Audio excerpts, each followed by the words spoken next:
And Joe and Steve, if you just get your presentation finished in 10 minutes, we'll get back on schedule again. Our next presenters are also going to be talking about strategic sourcing, but in a merger and acquisition environment. We have two presenters, Joe Zelechoski, Executive Director of Supply Chain at PPL. And Joe has a bio that's longer than most of the consultants up here, but we're not going to read it to make up a little bit more on time. He's responsible in his group for sourcing, logistics services, and accounts payable for PPL's generation and electric utilities companies, as well as corporate and affiliate companies. Steve Bucalo is a vice president with Global eProcure. Steve heads up their energy and utility practice. He manages a team of industry specialists in GEP offices located in the U.S., India, and the U.K., serving the global needs of companies. Both of them have great degrees, undergraduate and graduate degrees, and with no further ado, whoever's first.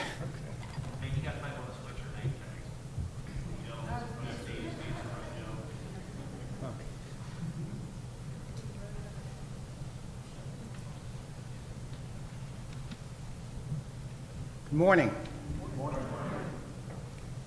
It's nice to be here, and thank you for giving us the opportunity to share with you our topic, which is strategic sourcing in an M&A environment. But before we get started, those of you who've heard me in the past, I always take the opportunity to share a story with you. And this story happens to be about the 35th anniversary, and we won't ask John what you get at your 35th anniversary, but I'll tell you via this story. I think you might enjoy this. So a married couple in their early 60s are off having a romantic 35th wedding anniversary dinner in a quiet restaurant. Suddenly, a tiny, beautiful fairy appears on their table and says, "For being such an exemplary married couple and being so faithful all these years to each other, I will grant you each a wish." "Oh, I want to travel around the world with my wonderful husband," the wife said. Fairy princess waved the magic wand, and poof, 2 tickets to the Queen Mary the 11th appears, and she's so excited. Then it was the husband's turn, and he thought for a moment and said, "Well, this is all very romantic, but an opportunity like this doesn't come around very often. I'm sorry, my love, but my wish is to have a wife 30 years younger than me." Well, the wife and the fairy were deeply disappointed, but a wish is a wish. So the fairy waved her magic wand, and poof, the husband became 92 years old.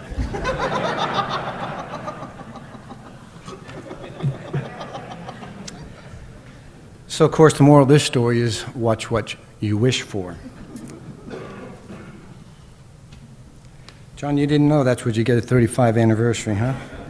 Get a fairy princess to come. So, this morning, we're going to talk about strategic sourcing. My co-presenter is Steve Bucalo, and Steve and I have worked off and on over the last 10 years, and I'm pleased to share the podium with him. This is our agenda. We're going to tell you a little bit about ourselves. Then I'm going to set the stage for the environment in which we operated our joint sourcing project, and it was atypical, provided a number of challenges. Steve's going to come up and talk about our assessment and the program structure and some of our results. I'm going to come back up, share some of those results, talk about the critical success factors, and hopefully we'll have time for some Q&A. PPL has changed dramatically in the last year. This slide includes the acquisitions shown on the bottom. The two acquisitions of LG&E and KU occurred in October of 2010, and just a few months later, we had a major acquisition in the UK called Central Networks. So we're now the 8th largest utility in the US. You see our market cap, our total assets. We doubled through these two acquisitions, we doubled our utility customers from 5 million to 10 million. We more than doubled our total employees.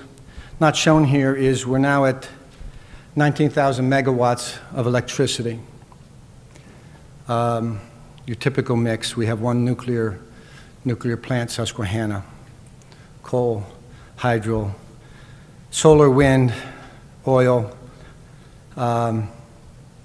Prior to the acquisition, all of our generation was deregulated. And one of the things we went into this acquisition for was to better balance our reg and dereg side.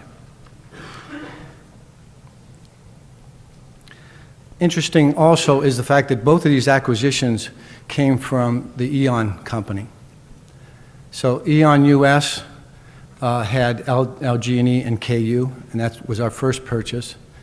And then the Central Networks in the UK was owned by E.ON. And so we worked with E.ON in both cases. The first acquisition took your typical 8 to 10 months. The second acquisition in the UK closed in, I think it was 60 days. Right? So we expedited the regulatory process. It's different over there. It's different over there. I'm going to let Steve talk to the GEP slide. Thank you, Joe, and good morning. GEP is a firm with tremendous energy. We have about 700 procurement professionals in North America, South America, Asia, and Europe.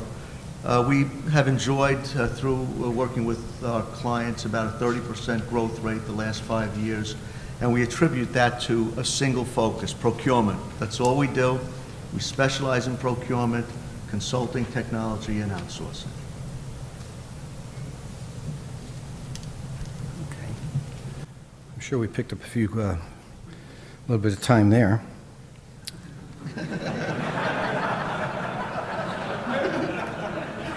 Short and sweet. It's Very not nice. supposed to be a commercial. Very about nice. us. Very nice. It's about you, Joe. And their consulting support is crisp and to the point, too, I must say. All right, the acquisition.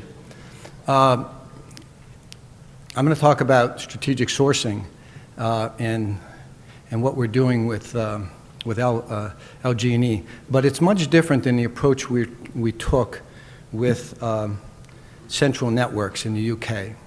So when we merged with when we bought Central Networks, that deal was based on synergies.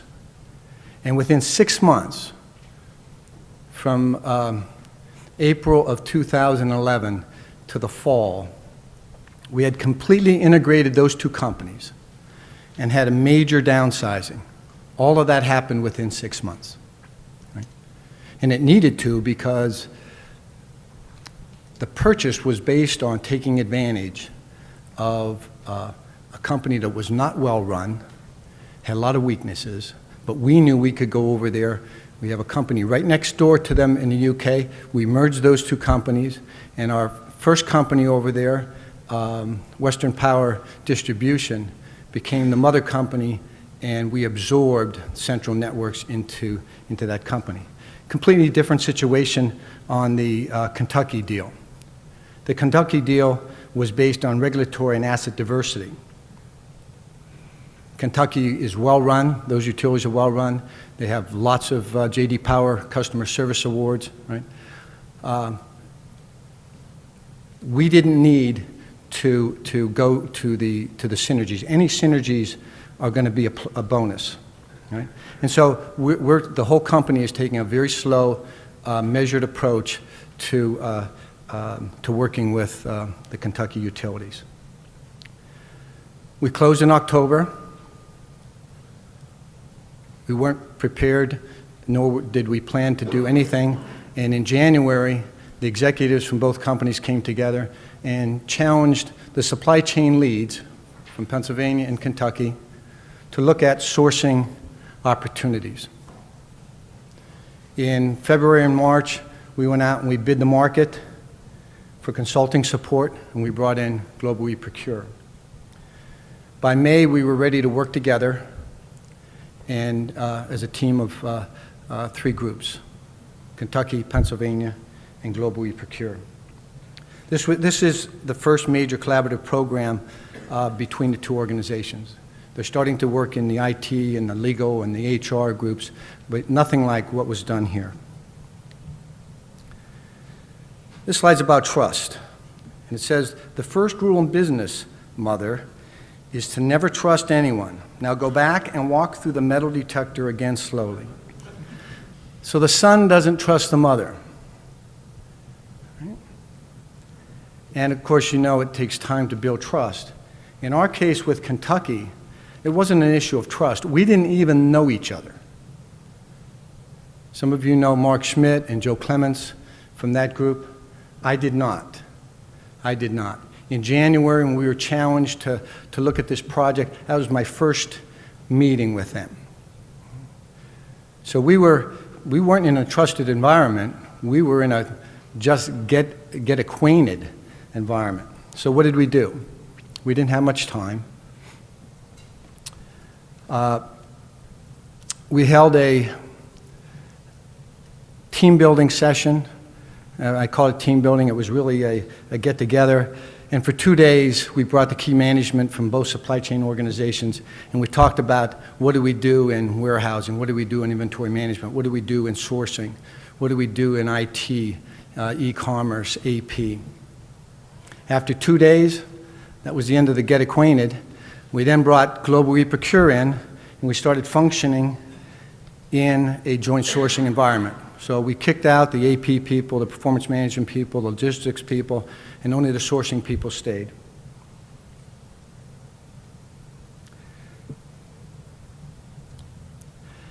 And as part of those early meetings, one of the things we did is we established this rules of engagement. We wanted to make sure that people unfamiliar with each other were going to be on the same page, because there was going to be sourcing going on in Kentucky, there was going to be sourcing going on in Pennsylvania, right? Even though it was joint sourcing, we were located far enough apart that we got to take a plane ride or be on a lot of conference calls, which we were. And key among these rules of engagement were the idea of setting aside individual preferences and challenging the status quo. It was extremely important, if we were going to strategic source and leverage the spend and the market conditions and harmonize best practices, that we have our customers involved.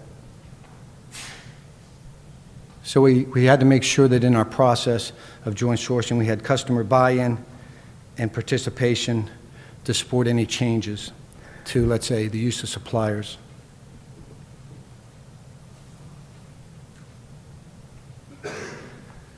And this is a list of what I consider to be some of the key challenges in this environment. As I said earlier, in most M&As, and especially the one at the UK, they now have just one supply chain organization. And so there's a head of supply chain in the UK, and any integration and joint sourcing that's being done over there is led by a leader. In our environment, at this time, the governance is a collaborative environment. And so we're holding hands with Kentucky as we went through our 2011 experience. We have different cultures. PPL was started in the 1920s, and it's still headquartered in Allentown, Pennsylvania. Down in Kentucky, LG&E bought KU. Following that, PowerGen bought LG&E and KU. Following that, Eon bought LG&E and KU. And then we followed up. So they're in an environment where they've been bought and sold a number of times.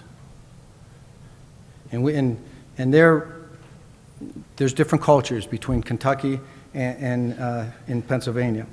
There are also unique regulatory environments. Just in Kentucky, before PPL bought this organization, it's required that LG&E and KU have separate contracts, retain separate contracts, can be with the same supplier, but separate contracts. So as we went into this strategic sourcing project, we end up with 3 contracts. Negotiate with a supplier, we sign a contract with PPL, we sign a contract with LGE, and one with KU.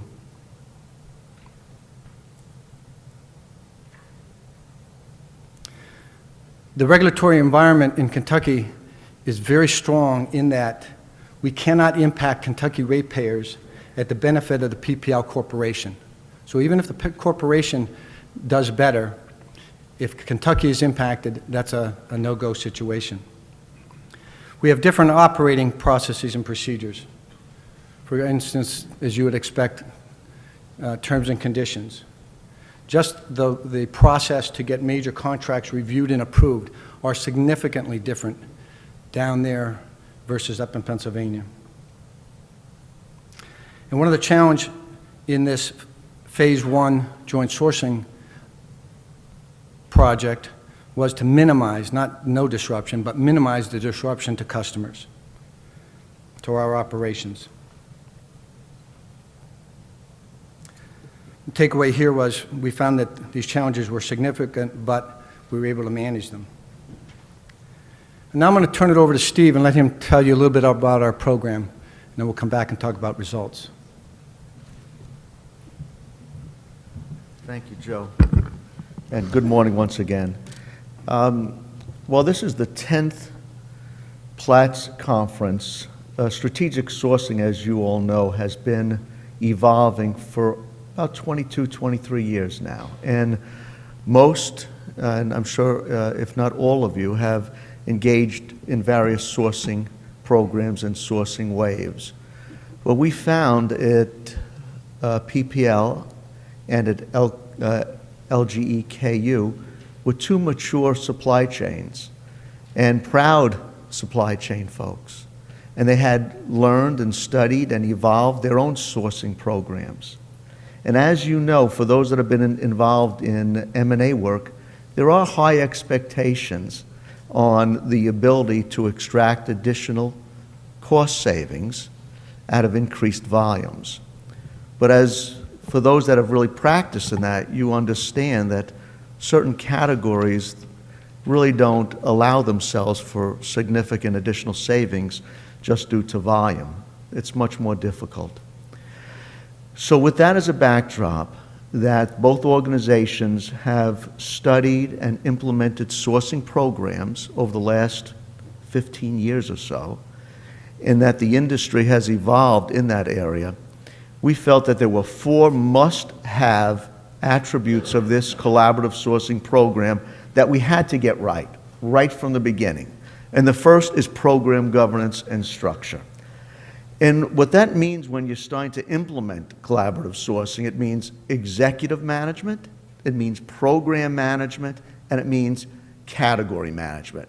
And each of those very clearly identified the roles, the responsibilities, and the processes. And it's important to note on the category management, and I'll show you this in a moment, that we had co-leads for each of the categories, one in Allentown and one in Kentucky. Our objective starting May 1st was to source about $500 billion of spend, 45 categories in 8 months. So we created a co-lead team, and we will show you that, but with that structure, the executive team, the program team, and the category team. The next must get right is the assessment. No hype, just fact. What's the opportunity? The organizations, as I said, were very mature in their sourcing methods, templates and approaches. So what really is out there? Where is the opportunity? Not much in materials, but maybe a lot in services. So many of our categories focus on large service areas: line construction and maintenance, distribution and transmission, vegetation management, and some on the corporate side that had been traditionally established. But getting that opportunity assessment right. What are the spend analytics? What's the common taxonomy of category and subcategory? What are reasonable and achievable savings targets? And then what was the team formation? The next must get right is the approach to strategic sourcing, the strategy at the category level. So we had 8 months, 45 categories, $500 million spend. As Joe said, he wouldn't have known the Louisville sourcing guys if he bumped into them in the road. So we had to get together, and so we had a couple other important guiding principles. One is our management expect to get this done. So that was number one. There was no turning back. We made that commitment in the assessment. The end users bought into that. The executive management were on board for us to complete that. So we had to do that. But we also had a high respect for the incumbents. The incumbents at these organizations, all of you that are in the business know what many of your suppliers do, and they do a hell of a job. So we had a high respect for the incumbents. We were not going to achieve this savings on the back of suppliers that have served these companies 20 and 30 years. So our first approach was, can we harmonize the contracts? Can we take the best principles of pricing methods and terms and conditions that we may find in Kentucky or we may find in Allentown and identify that best practice? And then my firm had best practice benchmarks, so we want to harmonize the contracts on best practices. The next approach was rapid sourcing, that we wanted to just have a competitive bid inside the incumbent community. And then finally, a full sourcing program. So that was our hierarchy. 45 categories, $500 million, 8 months, voice of the customer, minimum disruption of operations, incumbent orientation. And then finally, the must-have is understanding that after the contract is signed, the job just begins. That that realization of savings never happens until volume goes through that contract. And so we set up right from the beginning how we would track and monitor the savings. Now, Joe, I need my glasses. Okay. My first step, as I mentioned, was governance. And Joe mentioned that this was the first, after the deal was signed, collaborative program between the two companies. A lot of spotlight, a lot of help, as you could imagine. So we set up a steering committee chaired by the chief executive officer. And this steering committee meets every 6 weeks. We get 1 hour of this. The CFOs of both companies are on the steering committee, and the EVPs of generation and T&D are both on the committee. What a committee. And I've been at this for over 3 decades, and I've led enterprise-wide sourcing programs across many companies, and I've never had quite this audience. After the steering committee was established, then we had the program management committee. Joe from PPL, Joe Clements, and Mark Schmidt from LKE, and myself from GEP. And our responsibility is to ensure that the program results were on track and to resolve any issues on a timely and consistent basis. The Program Management Committee communicates every day, and we formally have a 1-hour conference call every week. And then this is where the rubber hits the road, the selection of senior buyers at both companies to co-lead the sourcing program. They are supported by a GEP consultant.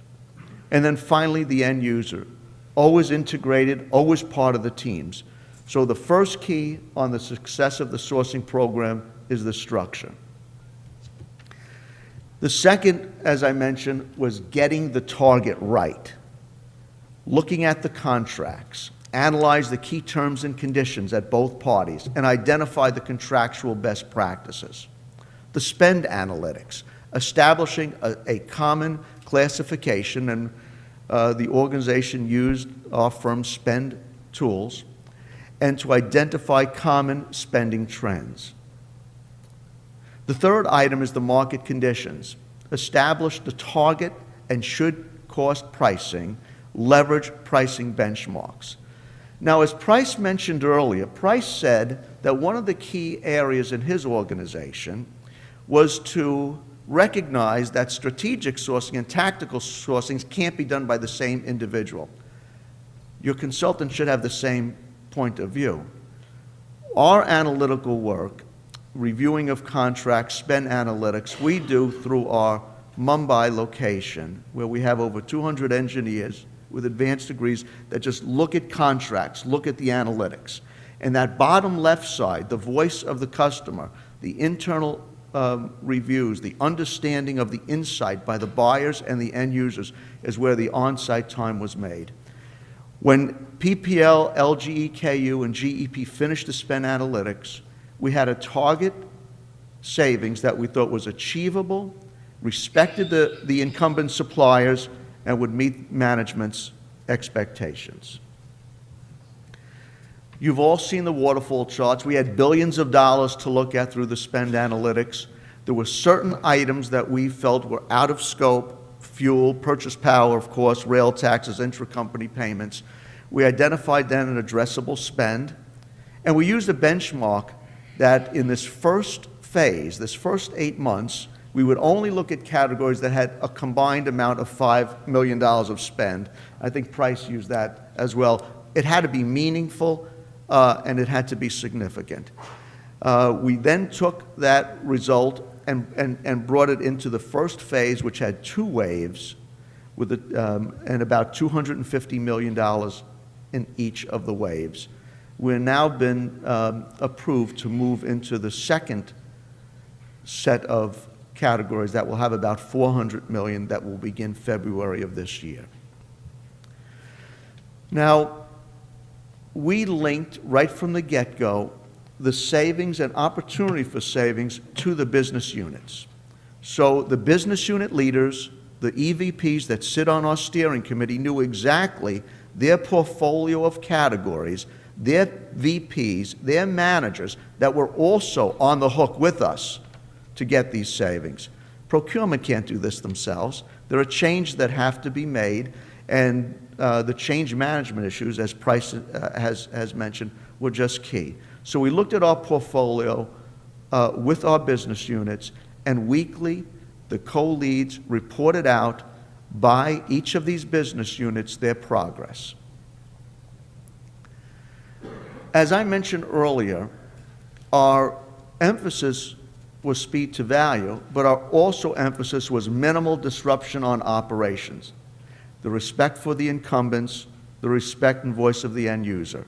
So we started, as I said, with contract harmonization, and to see if we could achieve the target savings each category.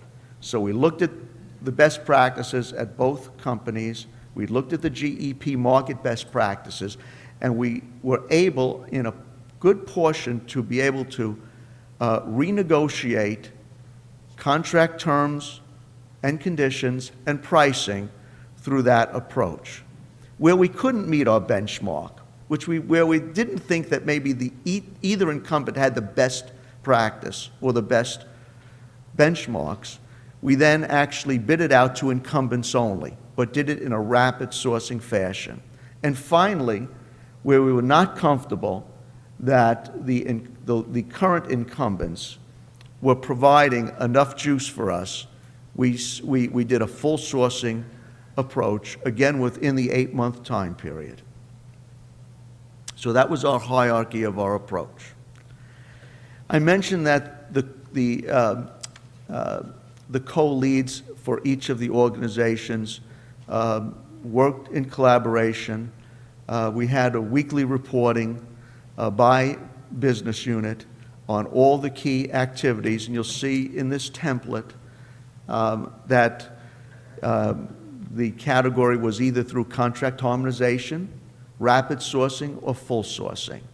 And then we identified the key sourcing activities, and each week the co-leads would report to the Program Management Committee their progress being made or issues that needed to be resolved.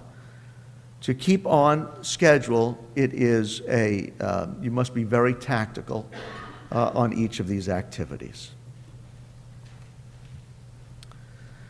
Now, we had some really neat successes. And Joe and I are just going to talk to you about a few of them.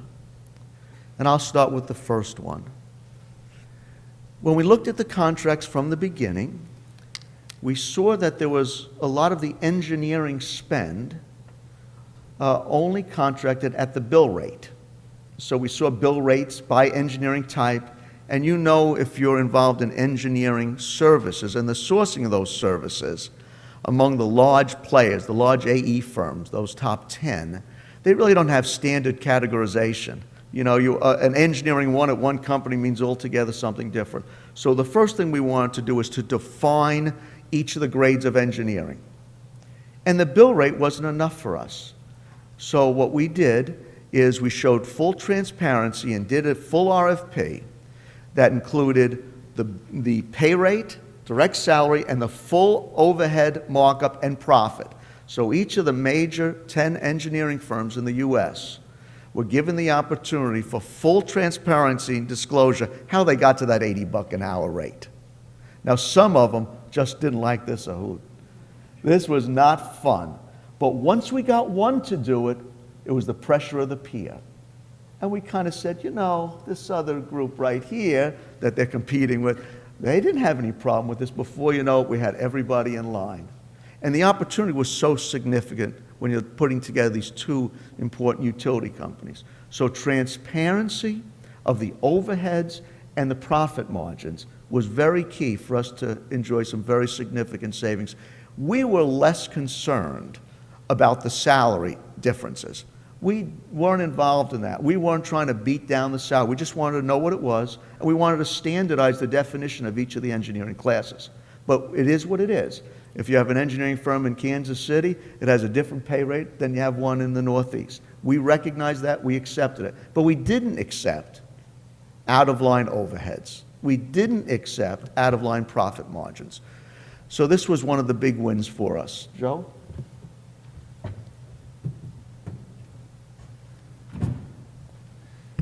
So now in engineering services, we talk about the multipliers, you know, who's at 2.1, who's at 2.3, who's up at 2.9, and is going to have to get their multiplier in line if they want to work at PPL in the future. The next two examples, I think, are kind of interesting. We leveraged the Kentucky experience in line construction. And let me just kind of set the stage. And one of the reasons that this was an important part of Phase 2. PPL has established a large group of contractors on the property. For 20 years, we were about 120 to 150. Last year and the next 5 years, we'll have between 500 and 700 contractors on the property doing TD&S work. So there's a lot of capital work out there. How had we paid for those contractors in the past? Well, at PPL, the big jobs were lump sum bid. And the smaller work, we're under contract with a number of contractors that we call contractors of choice. And the arrangement there is time and equipment. Right, so we're paying by the hour. Contrast that to Kentucky. Kentucky has not near as many contractors on the property, but they pay the contractors lump sum, time and equipment, but a majority of their contract work, they pay via something called work units. And a work unit might be a pole, it might be installing a transformer, it might be a switch or an arm, pulling wire. And a work unit down in Kentucky, they negotiate with contractors on how many man-hours contractor will do a pole for or a transformer for, different size pole, different size transformer. And they had that environment in place, and they've had it in place for some time. And at the beginning of the summer, they were already into rebidding those work units. They had the experience from several years. They were rebidding those work units. So they were ahead, and it wasn't an opportunity to go to the market together, but what it provided PPL, because we decided, based on some of the new management that came into our electric utility organization, that work units is what they wanted to go to. They had proven in other companies that they came from that work units were the most efficient way to pay for contractors. Because you give a job out, you know you're only going to pay 1,000 hours for that job, or 850. It's not how long the contractor wanted to take to do the work. So hopefully you're understanding the situation we were in. So PPL then went ahead and very quickly, because we did have work units established for our PPL line organizations, we adjusted those work units consistent with some of the productivity in Kentucky, and we bid the market. And we came back, and some of the existing contractors that were under contract for T&E, they're now going to be under contract for T&E and work units, depending on how we assign the work. And we're going to get a nice savings contribution in that area. So we leveraged the Kentucky experience. Maybe the next time Kentucky and PPL go to the market, we'll go together. The opportunity didn't present itself, but we still ended up with huge benefits by moving in that direction. Regulatory constraints. I'm going to use wire and cable here as an example. In this particular case, we decided to stay with the incumbent suppliers, at least initially, and ask them for quotes. Minimize disruption. So we said, supplier A in Pennsylvania, supplier B in Kentucky, let's see if you're going to keep our business, or if one of you is going to earn both businesses, or if neither of you are competitive, then we're going to go back to the street. And here's the regulatory twist here. They had the opportunity of getting A scope or the B scope in Kentucky, or they could bid A and B. And both suppliers bid. The regulatory restraint in Kentucky does not allow the corporate benefit if it provides a penalty in Kentucky. So for instance, if somebody was bidding A and B, and we were going to save, let's pick a number, $10 million. Now, that's too much for wire and cable. Okay, let's talk about saving $100. We're going to save $100. But if that means, and maybe the contribution is 70-30, 80-20, whatever it is between Pennsylvania and Kentucky, if Kentucky is going to can save more with their incumbent, then the deal can't go through. That's the regulatory environment. So even though PPL as a corporation can save $100, we may have had, in an example like this, to take a joint savings of $80 because Kentucky did not suffer. And that's a very strict interpretation in Kentucky for joint sourcing. Does not exist in Pennsylvania.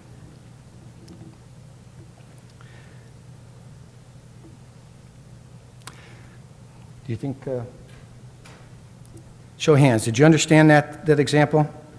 All right. And we have that constraint as we went through all 40-some categories. Show me the money.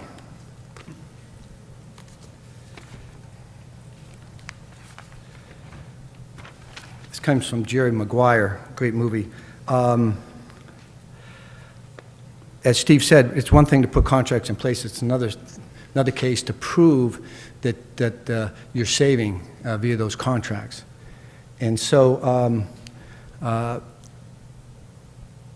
as a background, one of the things we have at PPL, at least up to now, is we've not forced our operation groups to take these dollars out of their budgets. Right? And I pushed to not have that happen because, as you know, even though you save on commodity A, someplace else that you didn't source this year, you may have an indice that's allowing that price to go up. Right? And I think it's unfair for the business units. And I think that's also one of the reasons why they were willing to participate, willing to change out suppliers, go to new suppliers. So very quickly on this slide, we placed new contracts, we negotiated new pricing in many cases. The next steps are to track the actual spend and track the actual savings. So the spend analysis drove the sourcing initiative, and that was in 2011, and it will drive the compliance and saving measurement that will take place in 2012 for the phase 1. Steve talked a little bit about our accomplishments. We saved 6%. That was the average savings, over $500 million of spend. We were able to adopt best practices across the company. An example of that is the line construction work units that PPL went to. And we gained full support from our business unit executives, and that was through regular communication. And based on a collaborative environment between the two companies, that was absolutely necessary to have executive management be involved on an every 5-week basis, or I'm sorry, every 6-week basis. So as Steve said, we will continue joint sourcing in 2012, and it begins in February. These are some of the success factors. I'm not going to spend a lot of time on those. I want to show you my dogs. We have executive sponsorship, very important. Commitment to savings. If it wasn't driven from the top, it wouldn't have happened. The program structure that we're operating in allows us to be consistent and organized. I'm looking forward to the sharing of a lot of other best practices well beyond the sourcing area between the two supply chains. We minimize the disruption to our customers, and we communicate is a key. So this slide says trusted partners. You saw the first one that talked about trust. And, well, first of all, for those of you who haven't seen my dogs in a while, Nicholas is the white collie, and he's 11. Seabiscuit is his nephew. The sable, he's 3 years old. It took them a while, as a pup coming in to an adult male, it took them a while to get comfortable with each other, right? It's taken PPL and LKE supply chain organizations 8 months to get comfortable with each other. But I believe that now we are becoming trusted partners as a result of this process. Unfortunately, we didn't know each other coming in, but when you work with each other day in and day out, phone call after phone call, meeting after meeting, relationships get established. And so it's working very well. I'd like to end with a quote. Some of you probably know about Will Rogers. He happened to visit Del Coronado Hotel here in the 1920s.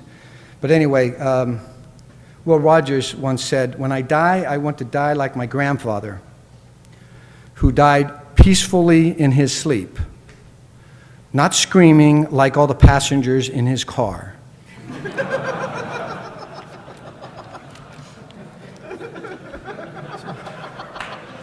Okay, we'll take questions and answers right now, and then I think. Anybody have any quick questions? One or two, maybe? If everybody wants to go to break. Okay. If not, yes. In the interest of time, we're just going to take a quick, looks like about 15-minute break. We'll reconvene around 11:15 for the next session. Thank you. I'd like to thank both Steve and Joe, of course, for their time as well. Thank you very much.